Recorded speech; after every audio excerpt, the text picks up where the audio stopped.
Hello friends. आज मैं आपसे एक और न्यू शंख के बारे में बात करूंगा। आई एम सीइंग दैट कि आपको मेरे वीडियोस अच्छे लग रहे हैं, काफ़ी अच्छा रिस्पांस, काफ़ी लाइक्स वगैरह मिल रहे हैं, क्वेश्चंस भी आप सब पूछ रहे हैं। सो आई एम ग्लैड कि मेरे वीडियोस आपको फैसिनेट कर रहे हैं। सो आज का जो शंख है वो भी बैंड कैटेगरी में आता है। तो आज का जो शंख है उसे गजराज शंख कहते हैं, या उसे ऐरावत शंख भी कहते हैं कुछ कुछ जगहों पे, लेकिन वो कम्प्लीटली बैन है, जस्ट लाइक अदर जितने मैंने शंख के नाम मैंने मेंशन किए हैं। तो गजराज इसे और ऐरावत इसे क्यों कहते हैं, आप वो जब आप वीडियो का थंबनेल आप देखोगे तो आपको समझ में आ ही गया होगा कि उसे गजराज क्यों कहा है और या ऐरावत शंख क्यों कहा है मैंने। उसका यदि आप स्ट्रक्चर देखोगे तो ऐसा सर्कल जैसा है और ऐसा एक जगह पे ऐसा खुलता है उसका मुंह, मानो ऐसा लगता है जैसे हाथी का जो सूंड या जो ट्रंक होता है वो ऐसा गोल लपेटे ऐसा खुला हुआ है, इसलिए इसे गजराज या ऐरावत शंख भी कहते हैं। इसका साइंटिफिक नेम है नॉटिलस, NAUTILUS, या इसे चैम्बर्ड नॉटिलस भी कहते हैं, या पर्ली नॉटिलस, क्योंकि इसका अपीयरेंस एकदम जैसा मोती शंख का कैसा अपीयरेंस होता है ऊपर से, वैसा ही कुछ कुछ पर्ल जैसा इसका कलर होता है। इसमें भी सब बहुत सारे स्पेशीज़ है, उसका नाम तो मैं लूँगा नहीं, कोई मतलब नहीं है। जो अपने इंडियन ओशन में मिलता है वो पर्ली टाइप होता है, ऐसे मोती जैसा चमकदार दिखता है, जैसा मोती शंख होता है वैसे उसका सरफेस है, सिल्वर जैसा कुछ। और इंडियन ओशन में मिलता है, और भी इसके अन्य प्रजाति है, वो अलग अलग ओशन अलग अलग पार्ट्स ऑफ द वर्ल्ड में मिलते हैं।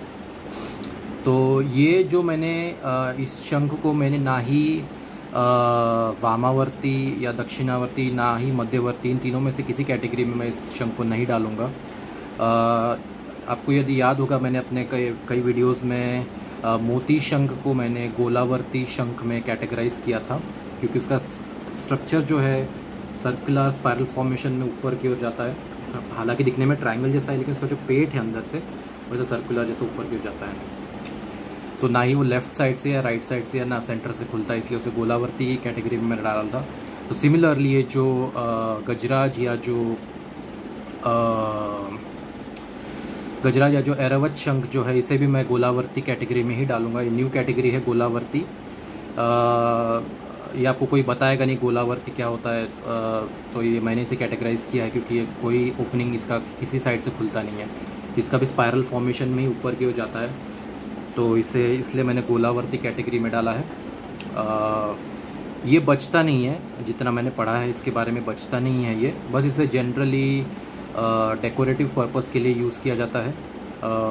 इसे मोस्टली जो फॉरेन कंट्रीज़ है वहाँ पे एज अ लैम्प, मतलब जो बल्ब है उसको इसमें फिट किया जाता है, और जब वो लाइट ऑन करोगे तो मस्त चमकेगा, वो ऐसा अलग सा ब्यूटीफुल सा कलर देगा, तो ऐसा डेकोरेटिव पर्पस के लिए यूज़ किया जाता है।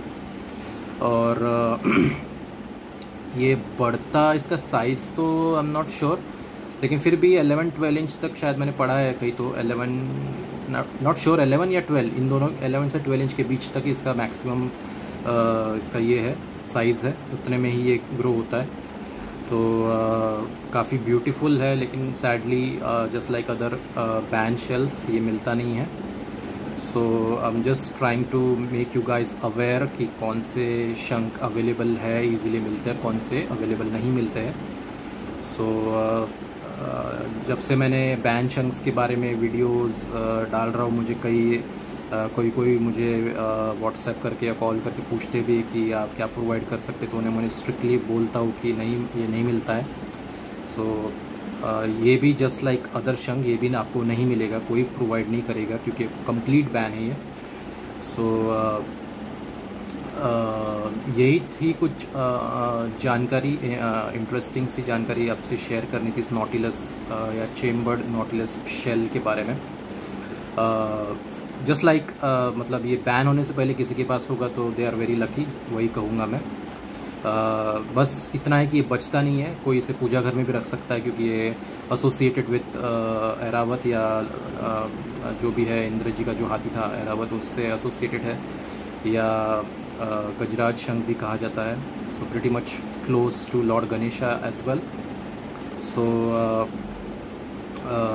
अगर आप में से किसी के पास होगा so you guys are lucky, आप इसे अच्छी तरह से पूज सकते हैं, इसे पूजा घर में यूज़ कर सकते हैं। इसमें पानी स्टोर करके आप अभिषेक भी कर सकते हैं क्योंकि ये शंख बचता नहीं है।